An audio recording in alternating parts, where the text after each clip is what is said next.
voilà mbokk ñi seetaan ñu ngi leen di nuyu beneen yoon di leen ziare di am mbégte lool jàkkaarloo ak yéen ci seen chaîne bi di GTV waaye rawatina seen émission bi di ganu kër gi nga xamante ni tey jii am nañu mbégte dalal ki nga xamante ni mooy jëmm ji ñu jàkkaarloo muy Seydina Alioune kon ni ngeen ko xamee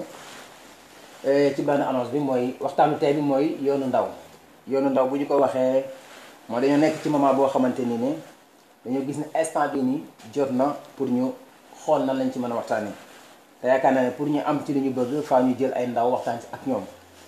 ñu tànn ko ci te yaakaar nañ ne mat na gan comme ni ñu ko tànnee tey di benn instant.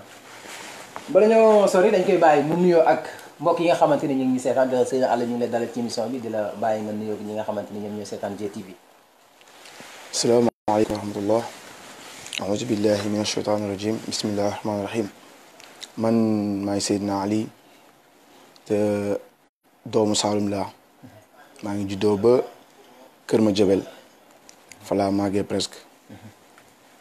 sama temps sama borom di may puus ba tey ma ñëw fii ci bitim réew dëkk bu ñu naan Italie ñu nekk ci Vicenza maa ngi di nuyu ñëpp di nag avant tout sax dama naan jërëjëfee Seydina Muhammad sallallahu alayhi wa sallam di ñaanal nit ñëpp gàmmu gii ñu jublu nekk gàmmu goo xam ne macha allah bépp soxla bu fa nit yóbbu balaa ngaa ñibbi si yàlla na ko sunu borom def te mu jig ñu si barki alxuraanul karim waaw amin Seydina Ali comme ni ñu ko waxee xel day fàttu wax na dëgg ñu ngi ci weeru Seydina Muhammad sallallahu alayhi wa sallam di ndokkeel suñu bopp mais aussi di ndokkeel ñëpp ñoo xam ne ñu ngi seetaan ci weeru tedd bi nii Seydina Alioune ginnaaw bi ñu la bàyyee nga nuyoo ak gaay yi comme ni ñu ko waxee gis nañ temps passé association bi jàppoo Skio woote woon nañ fi benn réunion urgence parents yi doon wax jëm ci wàllu njaboot gi tiitaange gi ñu am ci njaboot gi te neen dara war lu ko lu dul nouvelle génération bi nga xamante ni ñoo fi nekk parce que nee na gis nañ ne léegi problème yi am bu njëkk mosuñ cee dégg sénégalais mais léegi gis nañ ne programme bu am rek boo compté ñaar ba ñett ñeenteel ba sénégalais lay doon te dara du ko waral lu dul ndaw léegi ñoo koy waral si sa gàttal phénomène boobu nga xamante ni dugg na si ñun ndaw ñi tey jii nii ba parents yi di ci tiit lan nga jàpp ne moom mooy problème bi auzu billahi mina shaytaani rajim bismillahi rahmaani rahim waaw man sama xalaat bu gàtt maanaam nit ñi surtout ndaw yi dañoo war a xam fan lañ jógee avant tout ak xam fan lañ bëgg a jëm suba lan lañ bëgg seen àdduna bu fekkee da nga bàyyi sa réew sa papa wala sa yaay def le tout ba andi la fii lim ci daj coono yëpp ñun ñëpp xam nañ ko nga ñëw fii war ko sigil nekk si ay caaxaan loolu du dëgg te du yoon Sénégal nag moom man bu ma fi ñëwee ba tey lenn laa dégg ci moom Afrique yëpp ñoom ñoo fi gën a cool loolu la ñu doon seedeel mais bu ñu demee ba tuuxi duna boo gis benn ñaar ñeenteel ba sénégalais lay doon war nañ xoolaat bu baax a baax suñu jikko waaw duma ci blâmer nag parents yi parce que ñoom mën nañ def seen def ñoom ñu ngi góorgóorlu wax dëgg fa yàlla mais xale yi aussi ñoo am benn genre complexe la ko mën a tuddee parce que boo ñëwee fii di ànd ak say morom ñuy def lu bon defoo lu bon ñu jàpp ne kaw nga affaire yooyu noonu non ñoom ñoo dul ay naanité waaw mais bu fekkee ne kii dafa tox jox la nga tox rek parce que da ngaa bëgg a nekk ci wàllum naanité affaire yooyu noonu amul solo ñun nañ xool suñu suba ndax suñu suba moo ñu gën a yiteel man de sama bopp laay wax nañuy jubal topp suñuy parents yi surtout man loolu laay digal bépp xale boo xam ne sama morom nga yàlla def na say parents daj lu nekk ci yow ba andi la fii nga góorgóorlu ngelawaay bu ko rusloo ngelawaay buñ koy woo jamais naan ko ñëwal sa doom moo nekk fii wala moo nekk si ay tuuxi duna yi loolu daal laa wax ne sama xel bu gàtt nag problème bi daal ci éducation bi mën naa ne si la mais dafa am ñoom parce que mën naa wax ne dañoo complexe quoi waaw mais sénégalais moom kenn mësu ko dégg ci buñ demee ba loo wax rek booy ci sénégalais bu baax ñun instant bi war nañ xoolaat suñu bopp bu baax a baax dëgg fa yàlla waaw loolu daal laa xamoon ne mën naa ko wax d'accord dégg nañ sa wax ko buñ déggee sa wax dafa mel ni kon wàllu complexe moo dugal ndaw ñi ci yenn yi comme ni nga ko waxee parent ba góorgóorlu ba indi fi njaboot gi war nga mën a góorgóorlu ba bañ a teg gàcce say parents. dëgg la mais bala ñoo jàll ci ndaw ñi ñu resa turi ci parent bi est-ce que tey ji gis nga ne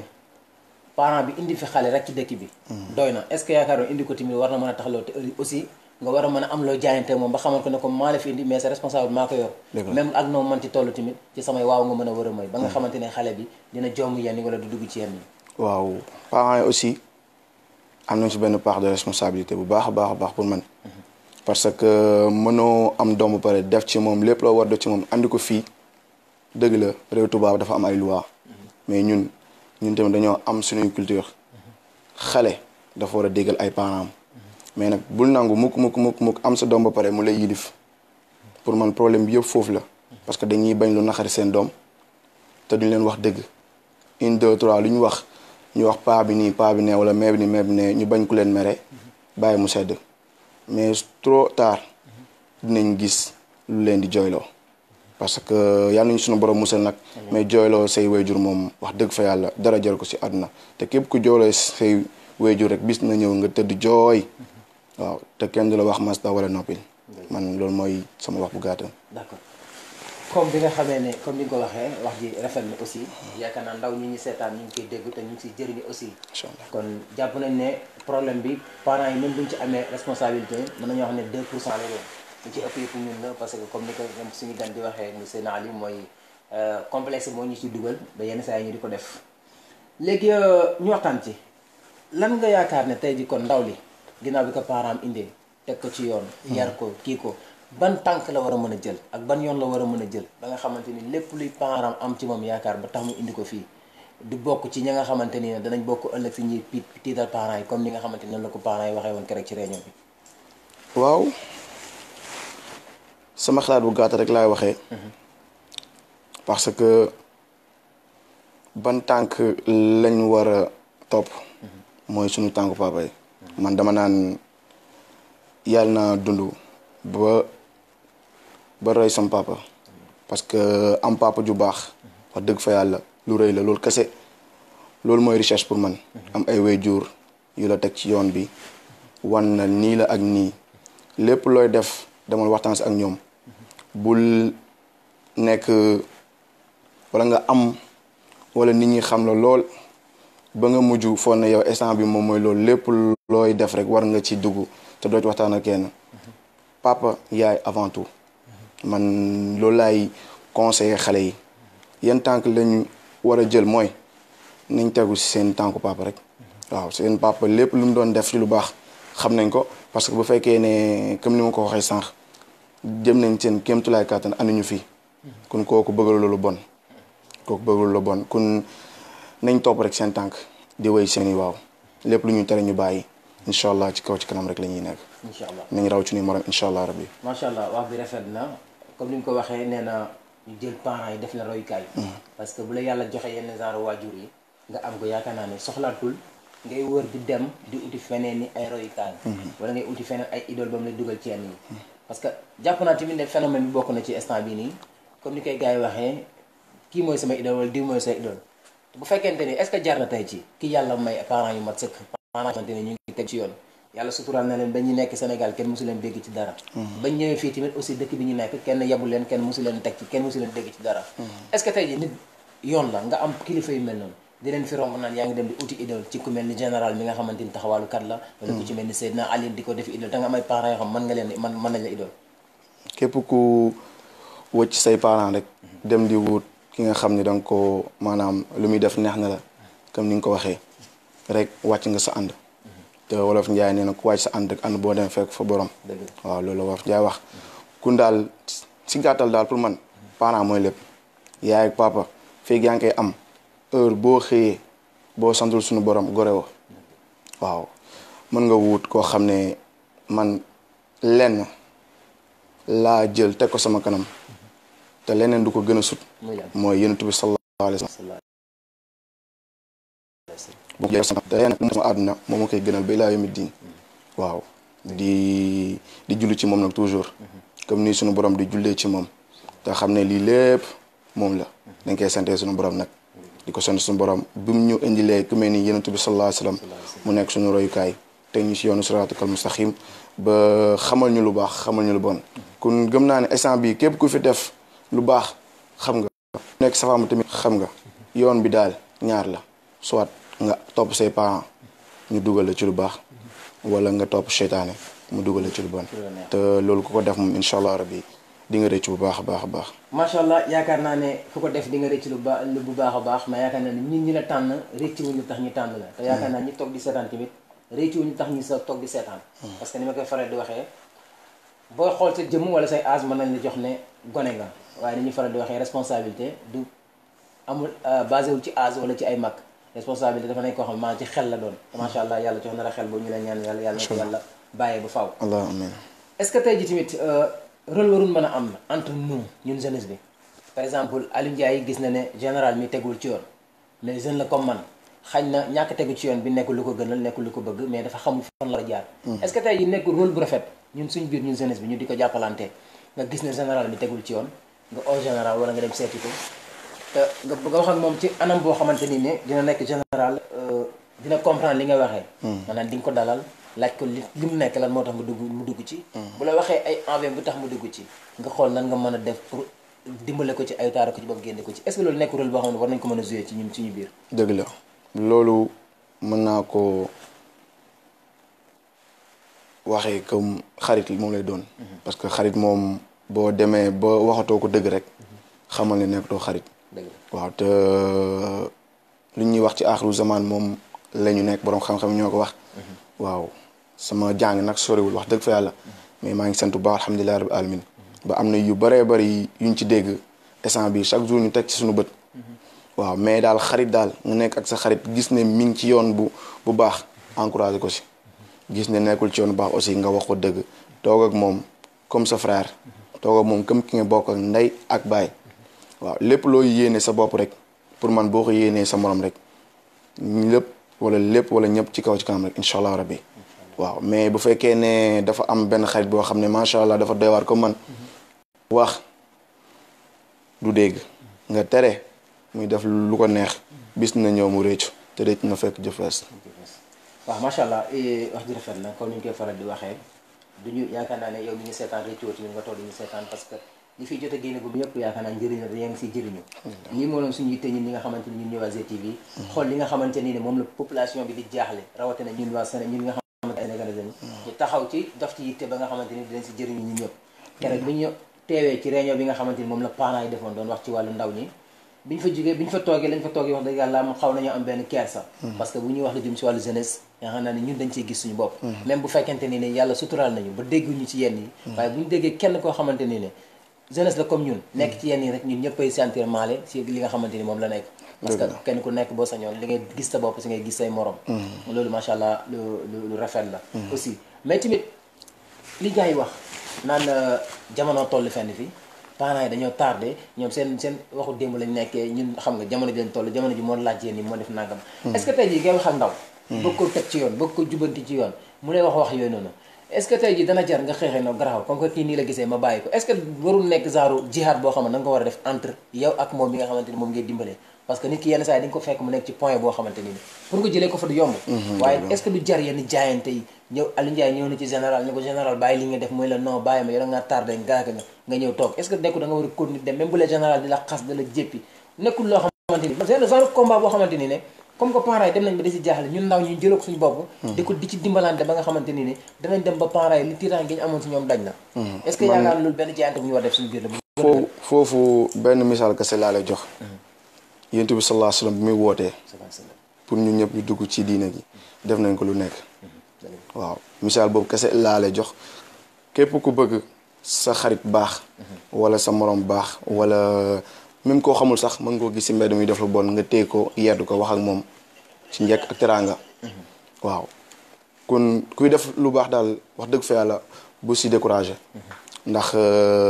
su baaxee baaxal na ñëpp maanaam te di nga ci am fay suñu borom waaw li may wax rek mooy yonent bi sallallahu alayhi wasallam lépp lu mu daj wala lu mu sax moo gën a métti fuuf kenn nekk fii di jaayante ak sa moom affaire yooyu mu lay ci jaan ak affaire yooyu naan ay ngaak affaire yooyu loolu pour man wax ju yàqu la rek mais pour nga bëgg nit baax moom jox ko misaalu Seydina Muhammad sallallahu alayhi wasallam rek mësta découragé nañ ko doon tooñ muy baale kon tey su ma ñëwee fekk sam benn morom di def naka sulul noonu ma yeddu ko mu jànni ma naaw alhamdulilah rabbil alamin rek parce que yonent bi sallallahu alayhi wasallam moo ko njëkkee waaw te taxul mu découragé macha allah waaw macha allah exemple bi leer na macha allah comme ni ñu koy wax yi jeex na royukaay ñu Seydina Muhammad sallallahu alayhi wasallam yaakaar naa ne képp ku koy royoon gis nga ak jaar-jaaram fi mu jaar bu nekkee ndaw ba li mu mat ki nekk gis na ay jafe jaar waaye terewul chaque jour dara jaayante gëm ne nii la kon joxe nga exemple boo xam ban exemple la mais ñu ñëw si yaakaar naa ñu ngi ci wàllu ci pandaw gi pour jeexal est-ce que nekk mënul dimbale ndaw tey mu teel a dugg ci responsabilité maanaam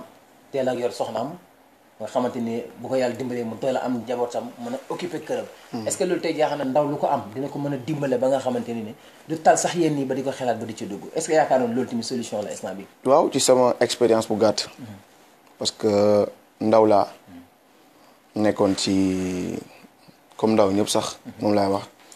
sama bis nag moo ñëw rek yàlla may ma soxna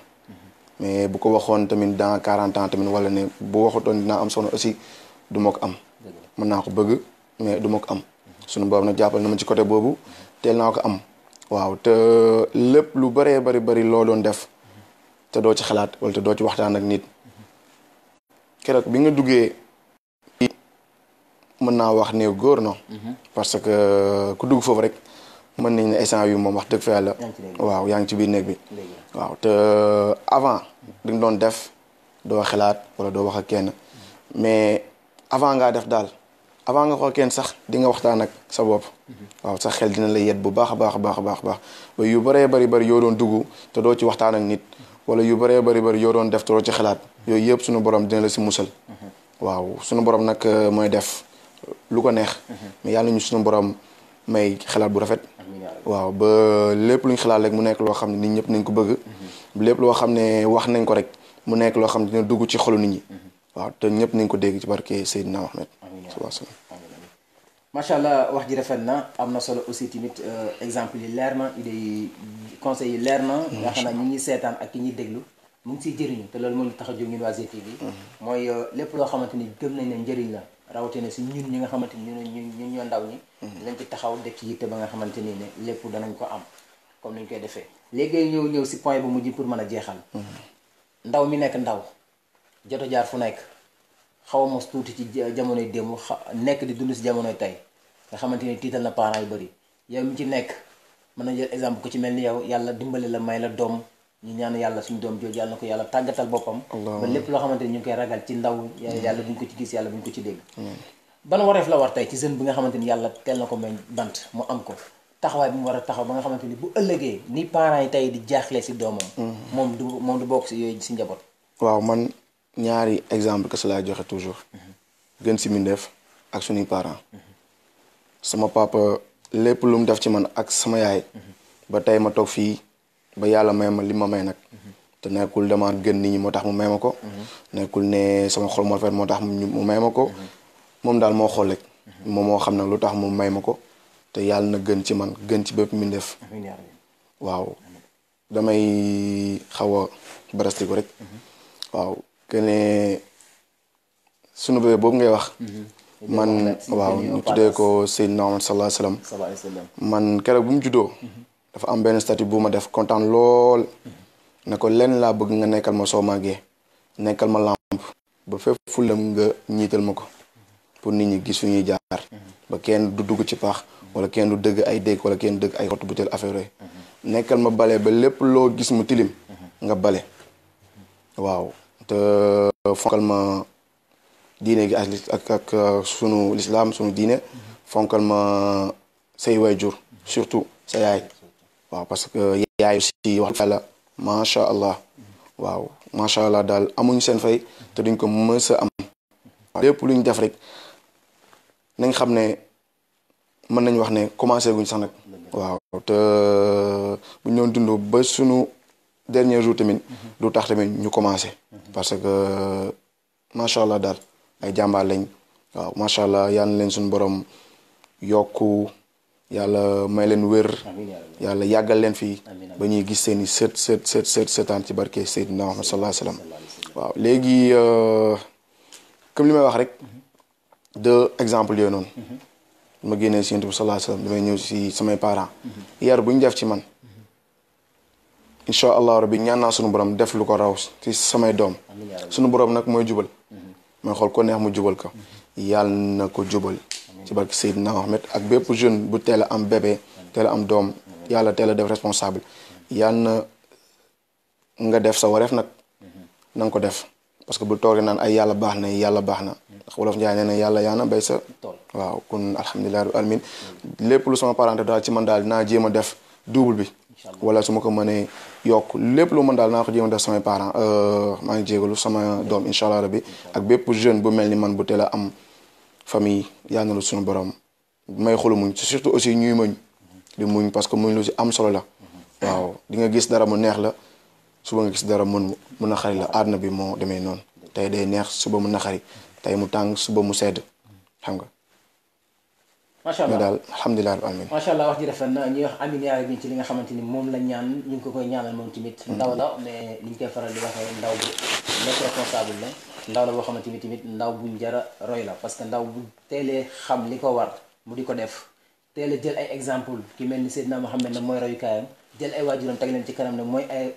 royukaayam yaakaar naa ne boobu ndaw nekk na ndaw boo xamante ni ndaw bu ñu war a roy la moom tamit yaakaar naa ne li tax ñu tànn ko pour inviter ko def ko ganu kër gi yaakaar naa nekkul loo xamante ni juum nañ ci te aussi yaakaar naa yéen ñi seetaan nekkul mën ngeen ñeet d'accord ne juumuñu si tànn bi nga xam ne tànn nañ ko peut-être boo xool jëmm ji da nga wax ne ndaw la waaye boo déggee xelam ak xelaatam ak idée yi mu joxe da nga xam ne macha allah même bu fekkee ndaw la tamit ndaw la boo xamante ni ndaw ju bu am sens la parce que jamono ji ñu toll nii ku am mi xel mu am mën nga wax ne sant nga yàlla mën nga mucc ci yenn yi waaye dañoo dem ba waroon a tàggoo am benn xel bu ñëwaat suñu benn xel question bu ñëwaat suñu xel mooy lan mooy parents yi est-ce que tey ji yaakaar tamit mën na dimbale ndaw maanaam mu sonn ci ay parents am ba mu jaral ko par exemple lépp loo mënti am wala loo mënti yor rek nga ne samay waajur nañ jiitu lu ma ci am doy na lu ma ci am ma xew est-ce que loolu tamit yaakaar na parce que dimbale nit baax na mais dimbale say parents bañ na la yàlla nee na yaakaar naa ne nee nañ ne parent bu la wax yàlla ne yàlla du ko dëgg est-ce que yaakaar tamit comme que ni ñu koy faral di waxee nit ki mën na bëgg baax mais yenn saa yi seytaane ëpp ko doole est-ce que yaakaaroon na di dox say bëgg-bëgg waajur di dimbale say waajur mën na la dimbale ba nga xamante ni ne seytaane ak lu mu bëri bëri doole du mën ci yow dara yaakaaroon loolu am loolu tamit benn xalaat la loolu wareef la defal say waajur boo leen defalee da nga leen wala defal boo leen defalu da nga leen wala defal avant nga defal keneen defalal say parents pare waaw nit nag dina ñaan am lu baree bari lu barke ba ci jàppale ñëpp mais dem di jàppale ñeneen ñi te fàtte say parents moom yàlla nañ suñu borom musal te képp ko def sa alal mën naa wax ne du barke tey mën na neex mais suba day naxari te mujj gu rafet moom ñun ñëpp war nañ ko ñaan suñu borom waaw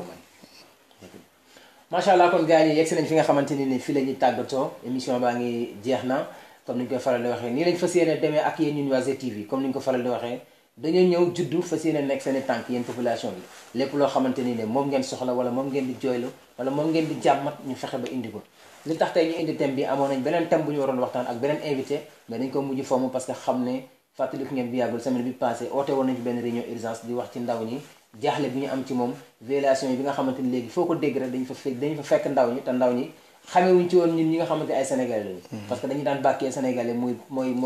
ñoom ñooy personnes yi gën a baax gën a xam li leen war ci Afrique loolu moo nekkoon suñu bàkk ñu dem ba commencé koo ñàkk parents yi tiit dañu woo ñun tamit ñun waa GTV ñu ne comme que dañ fa nekk ngir seeni tànk dañ def le tout pour xool waxtaan bi ñuy waxtaan mënoon nañu jëli mag ñi mais buñu jëlee mag ñi dañ naan lii xalaatu mag la ñu ne dañuy jëli ndaw moo xamante ni ne ndaw mu méngoog jamono la ndaw boo xamante ni ne kuy wax ndaw jamono dañ ko ci boole ñu ñëw waxtaan ak moom pour ñu mën a xam ne loolu nekk ndaw warul laa mën a yor yenn genre xel yi waaye warul laa mën a aussi tamit war a mën a nekk responsabilité kon bokk ñu yaakaar naa li ngeen fi dégg mu wax dégg ngeen ko teg na ci ay idées yoo xamante ni nee nañ leen roy Seydina Muhammad sallallahu alayhi wa sallam ndax mooy suñu royukaay mais nañ leen fogg suñu diine ndax dinañu dimbale ci lépp mais aussi nañ leen jël suñuy parents jël suñuy waajur teg leen ci kanam ñu nekk suñu royukaay macha allah mu nekk yoo xamante ni yu am solo yu rafet la sëñ bi ñu lay bàyyi nga tàggatoo ñi nga xam ñi ngi seetaan ak lan nga gisee GTV ak yan lan nga ñu conseil ci loo xamante ni mooy suñu liggéey fi ñu toll waaw alhamdulilahi rabil alamin alhamdulilahi rabil alamin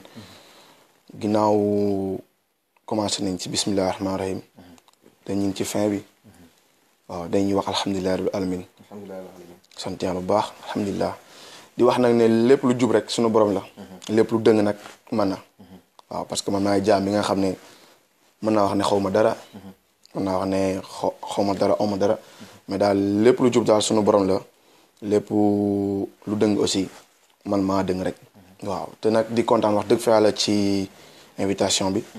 di lay ñaanal du mu wax sax GTV mais yàlla na am ay doom ak ay rak ak ay sët ci barki Seydina Muhammad sallallahu alayhi wa sallam waaw gàmmu gii ñu jublu yàlla na sunu borom def soppeeku ba GTV géré lépp ba gàmmu bi di ñëwaat déwén incha allah rabbi yàlla na ko GTV jël en charge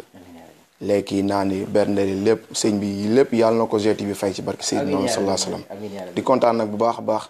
ci ñu nekk GTV ñëpp parce que lim mën nga fàtte waaw ku lim ñi danaan day juum mais man dama naan ku lim mën nga fàtte waaw kon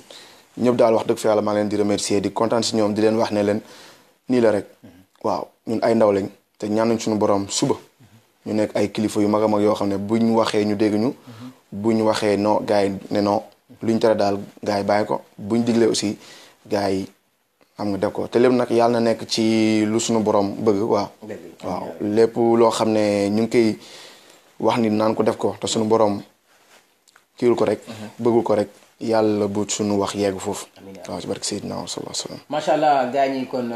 émission bi fii la yem comme ni ñu ko waxee bala ñoo dem ñu ngi gërëm ki nga xamante ne nee naa leen saa yi ngeen ma gisee ñun ngeen di gis ñuy wax mais GTV ñi ci nekk bari nañu macha allah rawatina sama cameraman bi ma ànd ak ñu naan kan Moustapha Ndiaye ñu ngi koy gërëm di ko ziyaare moom ci wax dëgg yàlla mu ngi jàpp ci liggéey bi mais aussi di leen fàttali ma gàmm gi gis ngeen publicité bi le 8 décembre incha allah poléo lay amee GTV nag mu ngi fi pour ñëpp képp koo xamante ne ak lépp loo mënta am ni ñu koy faral di waxee matériel wàllu sonorisation bi ñëw na lépp looy xewle di ko waaj incha allah boo bëggee ku la ko animé li jëm si wàllu sonorisation am nañu ko contacté ñu incha allah foo mënti nekk danañ ko chargé indil la ko tegal la ko nga dégg li ci loo xamante sa invitation danañ ko kontaan kon mbokk yi foo leen jaar di leen nuyu di leen wax ne leen ba beneen yoon incha allah ci yeneen i façon ak yeneen i fem ak beneen invitation